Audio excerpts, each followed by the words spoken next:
हमारा जीवन भी एक महान कार्य है, किंतु दुर्भाग्य से इस जीवन कार्य को सफलतापूर्वक जीने की विधि सिखाने वाली कोई यंत्रणा आज सरलता से उपलब्ध नहीं होती।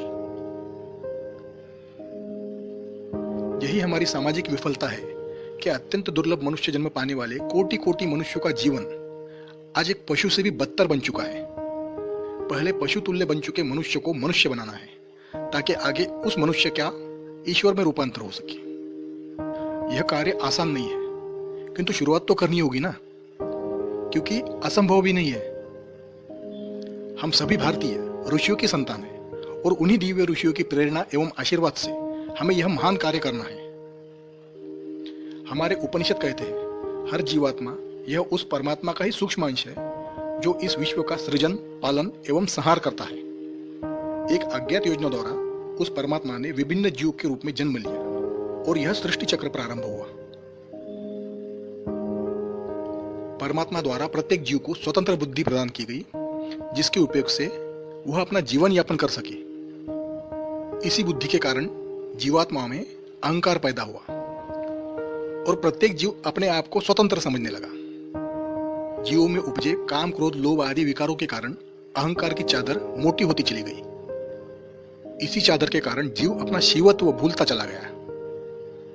जिस प्रकार समुद्र से बादल के रूप में अलग हुए जलकण दूर धरती पर जाकर बरसते हैं और झरनों, नदियों द्वारा फिर से सागर में पहुंचकर पूर्णत्व प्राप्त करते हैं, ठीक उसी प्रकार परमात्मा रूपी महासागर से अलग हुए जीवात्मा को योनियां बदलते हुए फिर से उसी महासागर में आकर एक रूप होना, यही उसका पूर्णत्व है।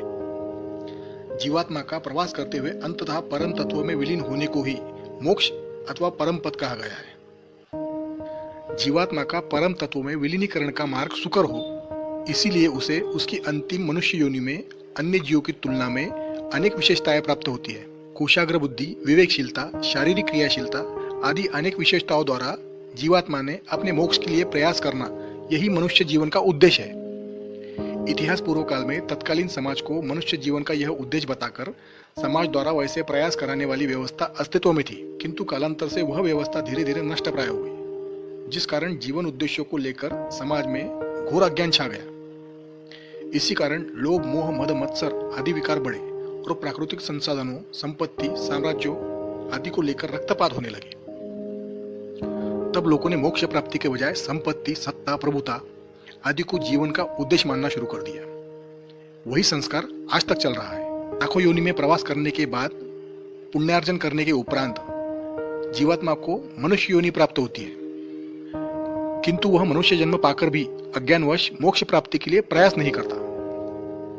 उल्टा विकारों के प्रभाव में आकर अपने पाप बढ़ाता है, जिस कारण मृत्यु के बाद मनुष्य जन्म पर का वह अपना अधिकार तो खोता ही है, अपितु कीट, पतंगे, कृमि जैसे अधिक से अधिक तुच्छ योनि को प्राप्त होता है।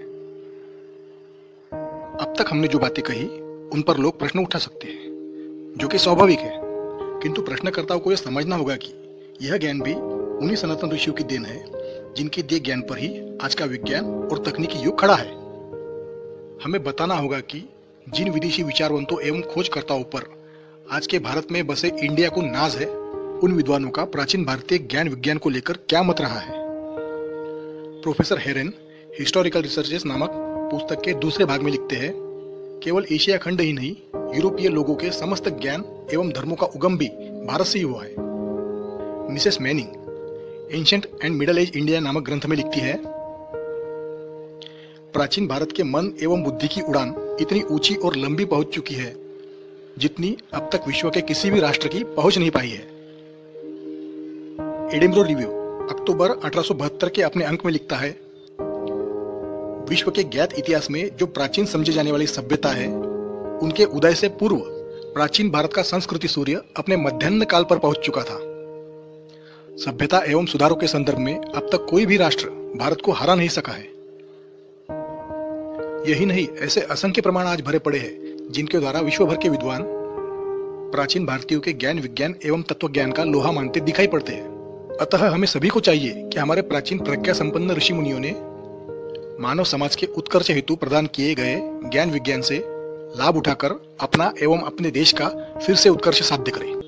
आशा है इस ज्ञान की बात से आपका ज्ञानवर्धन हुआ होगा। इस ज्ञान के प्रसार हेतु वीडियो को अधिक से अधिक शेयर करें तथा चैनल को सब्सक्राइब करके हमारा मनोबल बढ़ाएं।